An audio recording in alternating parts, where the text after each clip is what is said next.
Dans cette vidéo, ce qu'on va faire, c'est qu'on va parler un peu des différents types de fonctions. Donc, il y a plusieurs types de fonctions que tu dois connaître. Et j'ai listé ici les types de fonctions que tu dois connaître. Il y en a encore d'autres que tu ne vas pas forcément devoir connaître, mais ça, c'est les plus importants, ceux qu'on va étudier. Donc, tu as ici, dans la première colonie, le type de fonction. Ensuite, tu as leur expression fonctionnelle générale. Tu as ensuite le graphique.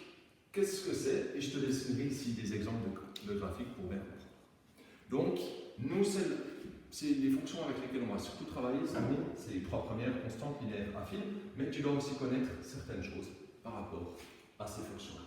Donc, premièrement, la fonction constante. Son expression fonctionnelle, c'est x est envoyé sur un nombre. Donc, tu vois qu'il n'y a même pas de x ici, c'est juste un nombre. Et son graphique, c'est une droite. Je dirais même plus que ça, c'est une droite qui est plate. Ok? Donc je te fais un exemple. Si c'est x est envoyé sur 3, ben, son graphique, ça sera comme ça, une droite, hein, toute plate, qui passe par 3. Maintenant, une fonction linéaire. Son expression fonctionnelle générale, c'est de type x est envoyé sur un nombre fois x. Ce nombre-là, tu l'as vu dans l'autre vidéo, c'est ce qu'on appelle la pente, en gros l'inclinaison de ma droite. Donc son graphique, ça sera une droite, attention, une droite qui passe par l'origine, une droite qui passe par le point 0, 0. Donc je te fais un exemple, je vais la dessiner en rouge, celle-ci. Par exemple, une droite comme ceci qui passe par l'origine est une représentation d'une fonction linéaire. Maintenant, troisième cas, une fonction affine. Une fonction affine, son expression fonctionnelle, elle est du type un nombre fois x plus ou moins un autre nombre. Tu l'as vu dans les vidéos, ce nombre-là, hein, tout comme celui-ci, le b, c'est pour ça qu'il a les mêmes couleurs. C'est ce qu'on appelle l'ordonnée à l'origine. Donc c'est l'endroit où le point va croiser l'axe y. Et le a, c'est comme pour avant, ça sera l'inclinaison, hein, de notre droite. C'est ce qu'on appelle la pente. Donc son graphique, ça sera une droite qui ne passe pas par l'origine. Donc je te fais son graphique ici, je vais la faire en bleu. Et ce que je dessine ici en bleu, ça serait le graphique d'une fonction affine, parce que c'est une droite, mais elle ne passe pas par l'origine. Maintenant, attention, tu vois dans ton aide-mémoire, je ne sais plus quelle page, mais dans un petit carré, qu'on te dit, il faut se méfier, parce qu'une fonction constante est une fonction affine pour laquelle a vaut 0. Parce que regarde bien, si a vaut 0, a fois x vaut 0, donc ça disparaît, et on n'a plus que b. Okay?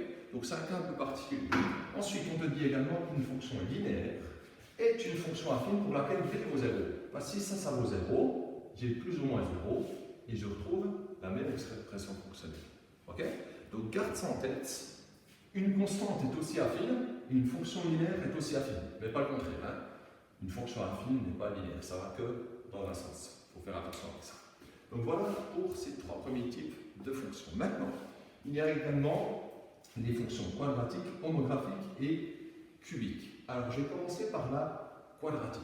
Une quadratique, ça sera une fonction du deuxième degré. Donc, ça veut dire que dans l'expression fonctionnelle, à un moment donné, tu auras du x carré. Donc, ça pourrait être, par exemple, a fois x carré. Okay? Donc, un nombre fois x carré, ça serait une fonction quadratique. Son graphique, c'est une parabole. Une parabole, c'est quoi? C'est une espèce de smile, en fait, si tu veux. Soit un smile, ou soit un pas smile. Je ne sais pas comment tu appelles ça. Mais ça, tu dois bien connaître. Si le nombre ici qui multiplie x carré, il est positif, donc plus grand que 0, ta fonction, elle va être ouverte comme ceci, vers le haut. Ok? Si A, c'est un nombre qui est négatif, par exemple, la fonction, je te dis, c'est moins 2x carré, ta parabole, elle sera ouverte vers le bas. D'accord? Ça, il faut bien comprendre. Soit le nombre qui multiplie x carré est positif, positive, elle sourit, cette fonction, soit A, il est négatif, plus petit que 0, comme cette fonction, enfin, comme A, il est négatif, bah, elle est négative, elle ne sourit pas, elle tire à l'eau. Ok? Il y a encore une autre chose que tu dois savoir.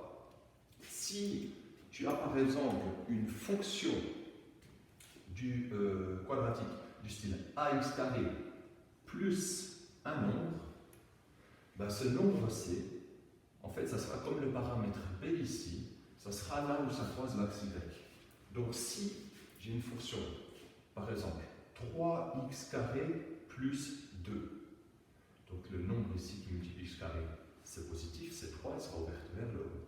Et ça serait plus 2, ça veut dire que ici je croiserai l'axe y en 2. Et j'aurai une fonction ouverte vers le haut. Oula. Donc c'est vraiment arrondi, j'ai un peu bugué, mais qui croise l'axe y en 2. Voilà pour cette fonction. Maintenant, je vais effacer juste ça, comme ça on verra plus clair pour les autres. Alors, deuxième type, pour ces fonctions un peu plus particulières, c'est une fonction dite homographique. Son expression fonctionnelle, en général, ce qu'on va voir, ça sera un nombre sur x. Par exemple, 1 sur x, 2 sur x, 3 sur x, etc. Son graphique, ça sera une hyperbole. Attention, c'est un peu particulier. Je te donne par exemple la fonction 1 sur x.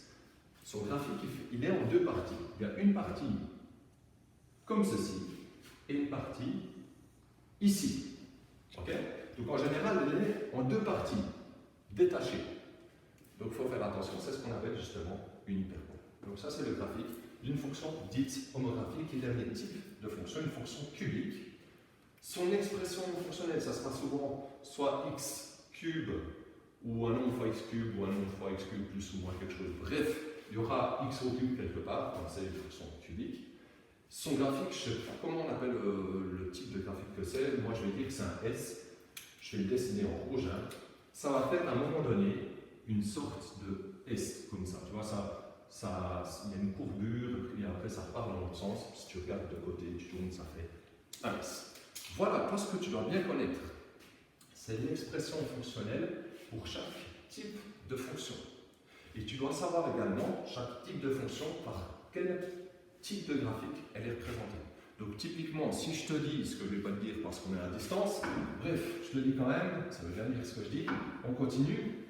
Si je te dis, on a une fonction linéaire, toi tu vas me dire son type de graphique, c'est une droite qui passe par l'origine.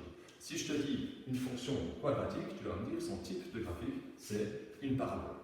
Et tu vas me dire, si le paramètre qui multiplie x carré est positif, elle est ouverte vers le haut, s'il est négatif, elle est ouverte vers le bas. Tu vois, c'est tout ça que tu dois connaître. Voilà, bon courage et puis on va apprendre ça par cœur. Ciao, ciao.